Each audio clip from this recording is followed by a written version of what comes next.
I know who did it, but no one will believe me. That anonymous letter arrived in the sheriff's office 12 years too late. By then, the case of Emily Harris was long buried.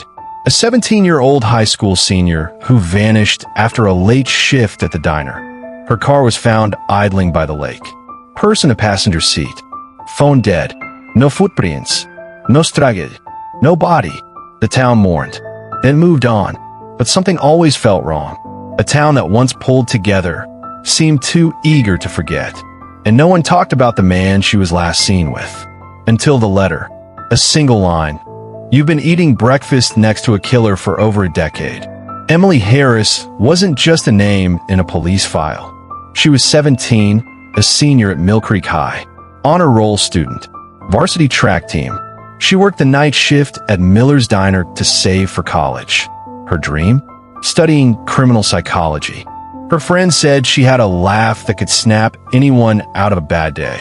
She loved mystery novels, black coffee, and 80s rock. Emily lived with her mom and younger brother, Caleb. She never missed one of his soccer games. The night she disappeared, she had just clocked out of her shift.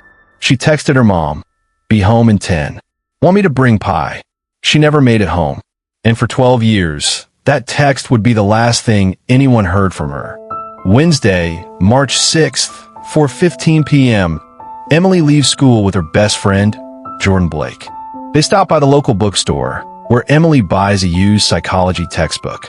5:30 p.m., she clocks in for her shift at Miller's Diner, the only 24-hour spot in town. 9:40 p.m., a coworker recalls Emily getting a phone call in the break room.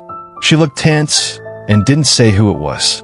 10:12 p.m., she serves table 4, a lone male customer with no name on the receipt.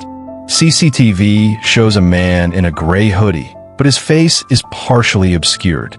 11:03 p.m., Emily clocks out early. She tells her manager, "My mom's waiting, gonna bring her pie."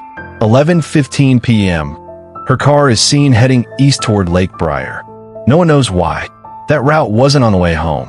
11:27 p.m., a truck driver reports seeing a car pulled over by the lake. Engine running, lights on, no one inside. By the time police arrive 30 minutes later, Emily's phone is off. The driver's seat is empty. Her bag is still inside.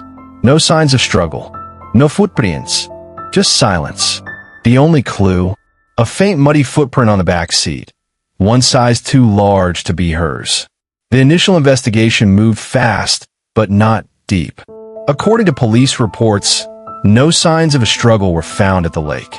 The car was locked. The keys were in the ignition.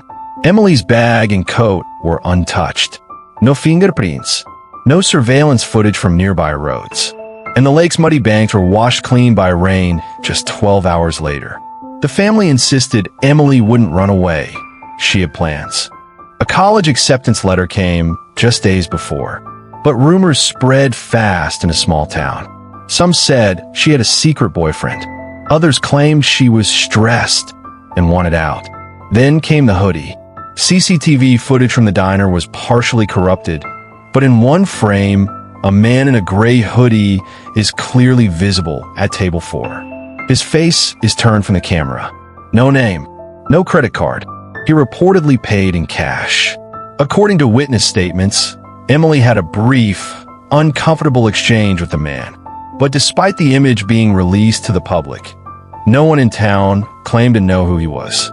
Not one person. After Emily's disappearance, 3 main theories emerged, each with its own set of questions and contradictions. Some investigators believed Emily was targeted by a stranger, possibly the man in the gray hoodie. He was seen only once, never returned to the diner, and paid in cash, no digital trace. No one in town recognized him, or if they did, they never came forward. A sketch was released. No leads. This theory suggests foul play, possibly abduction and murder. But without a body, charges were never filed.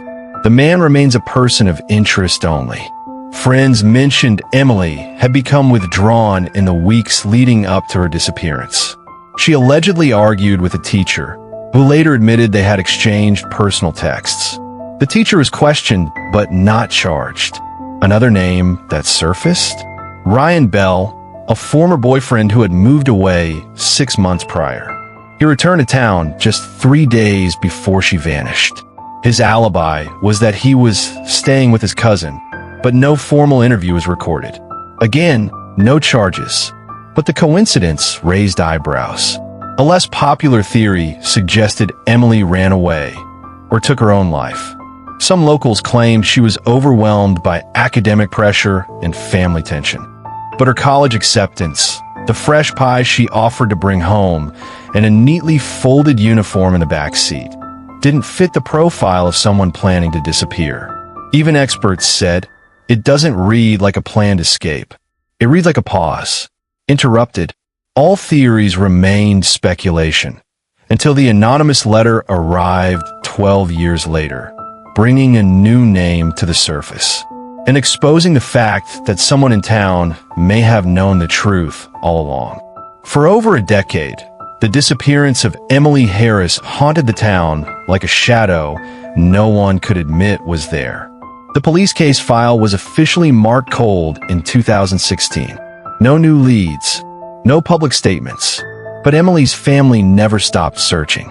Her mother, Laura Harris, started a blog in 2018, Finding Emily, where she documented every detail the town tried to forget. Candlelight vigils were held every March, but attendance dwindled. Then came the letter, postmarked from inside the state. No fingerprints, no DNA, just one sentence. The man who took her still lives here. Check the property behind the old sawmill.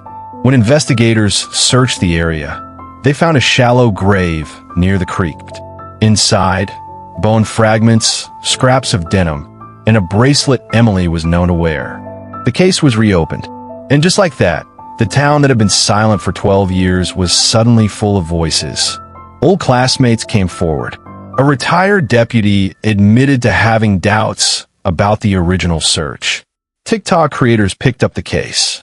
True crime forums revived threads, and a wave of online sleuths started asking one big question. Was the investigation buried on purpose? The truth about Emily Harris may never be fully known. Someone kept a secret. A town looked away. And for 12 years, a mother kept asking a question the rest of the world forgot. Where is my daughter? Now that question echoes louder than ever. Because if a killer could live among neighbors, behind friendly smiles and locked doors, who else is still hiding something? One thing is certain, this story is far from over. Now, we want to hear from you. Drop your theories in the comments below. Do you believe someone in that town knew all along? Don't forget to subscribe to A Crime Echo Guilt for more stories that refuse to stay buried. Like, share, and turn on the bell, because the next case might be closer than you think.